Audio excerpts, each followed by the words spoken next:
اہل بیت کو یزید کے سامنے پیش کیا گیا۔ یہی وہ مقام ہے جہاں جناب زینب نے خطبہ ارشاد فرمایا تھا۔ یزید سے اہل بیت کا تعارف کروایا گیا۔ اس نے پوچھا، یہ کنیزوں کے حلقے میں کون مغرور عورت بیٹھی ہے؟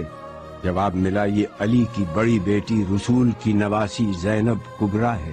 دربار والوں نے اٹھ کر دیکھنا شروع کیا تو کنیزوں میں سے ایک کنیز نے کہا کہ تم لوگوں کو شرم نہیں آتی؟ اپنی گردنیں نیچی کرو۔ زبیر ابن قیس نے یزید کے سامنے سر حسین پیش کیا اور کہا کہ امیر مبارک ہو، قیدی آ گئے، محمد کا نواسا قتل کر دیا گیا۔ اس کے بعد شہداء کے سر پیش کیے گئے۔ اس نے سورہ آل عمران سے اس آیت کو پڑھا، خدا جس کو چاہتا ہے ملک دیتا ہے اور جس سے چاہتا ہے ملک لے لیتا ہے، جس کو چاہتا ہے عزت دیتا ہے، جس کو چاہتا ہے ذلت دیتا ہے۔ جناب زینب نے یزید کو مخاطب کر کے کہا کہ آیات کو اپنے مطلب کے لیے استعمال مت کر۔ اس وقت تیرا اس آیت کو پڑھنے کا کیا محل ہے؟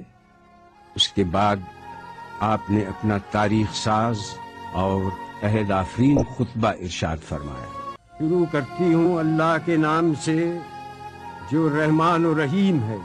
ساری تعریف عالمین کے رب کے لیے ہے۔ میں ستم دیدہ سہی مگر تعریف تیرے لیے، میرا گھر تباہ سہی مگر ہم تیرے لیے، میرا خاندان کشتہ راہ وفا سہی مگر بندگی تیرے لیے، اور درود و سلام میرے نانا پر۔ آپ نے جیسے ہی خطبے کا آغاز کیا، دربار والوں نے پہچان لیا کہ جس بات کو چھپایا جا رہا تھا اب وہ بات آشکار ہو گئی۔ ہر طرف سرگوشیاں شروع ہو گئی۔ ہاں، برا انجام ہے ان لوگوں کا جو اللہ کی آیتوں کی تکذیب کریں اور جو اللہ کی آیتوں کا مذاق اڑائیں۔ کیوں یزید، تو نے اللہ کے قول کو بھلا دیا؟ اللہ کا قول یہ ہے کہ کافر یہ گمان نہ کریں کہ ہم نے جو ان کو مہلت دی ہے وہ اس لیے دی ہے کہ ان کا زمانہ ہمیں پسند آیا ہے یا نہیں۔ یہ مہلت اس لیے ہے کہ وہ گناہ پر گناہ کیے جائیں تاکہ عذاب زیادہ ہو۔ کیا یزید تو گمان کرتا ہے کہ یہ ملک ہے نہیں، یہ مہلت ہے؟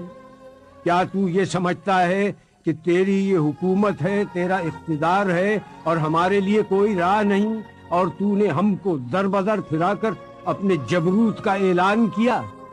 یہ غلط ہے۔ ہاں یزید، ایسا ہوا کہ ہم شہر بشہر پھرائے گئے، ہم کو لوگوں نے دیکھا کہ ہمارے سروں پر چادریں نہیں تھیں، یہ سچ ہے، مگر تم سے اور کیا توقع ہوتی جس کا گوشت پوست اگا ہے شہیدوں کے لہو کو پی کر؟ اور تو کیوں جلدی نہ کرتا ہماری شہادت پر؟ کیونکہ تیری نگاہ بغض، نگاہ عداوت ہمارے گھرانے پر لگی ہوئی۔ کس کا لشکر کمزور ہے یہ تو جان لے گا۔ میں دیکھ رہی ہوں کہ تو میرے خطبے کو روکنا چاہتا ہے، تو کسی اور کام میں مصروف ہے۔ ہاں، اب جتنی تجھ میں ہمت ہے ستم اور کر لے۔ یزید، تو ہم کو ڈراتا ہے؟ اس کی قسم جس نے ہمارے گھرانے میں نبوت دی، اس کی قسم جس نے ہم کو کتاب سے سرفراز کیا، تو ہمارے مقصد کو پا نہ سکا، اب تو ہمارے ذکر کو قیامت تک نہ مٹا سکے گا۔ تو یہ نہ بتلا سکے گا کہ آل محمد کس غرض کے لیے قربانی دے رہے تھے۔ اب تیری رائے میں فتور آ چکا ہے، تیرے دن گنتی کے رہ گئے، اب تیرا مجمع منتشر ہونے والا ہے۔ تاریخ سے ثابت ہے کہ آپ کی یہ پیشین گوئی چند دن بعد ہی پوری ہو گئی، جب شام کے قید خانے میں حسین کی ایک بچی کا انتقال ہو گیا اور اراکین دولت شام یزید کے سامنے سفارا ہو گئے اور شام میں بغاوت کا آغاز ہو گیا۔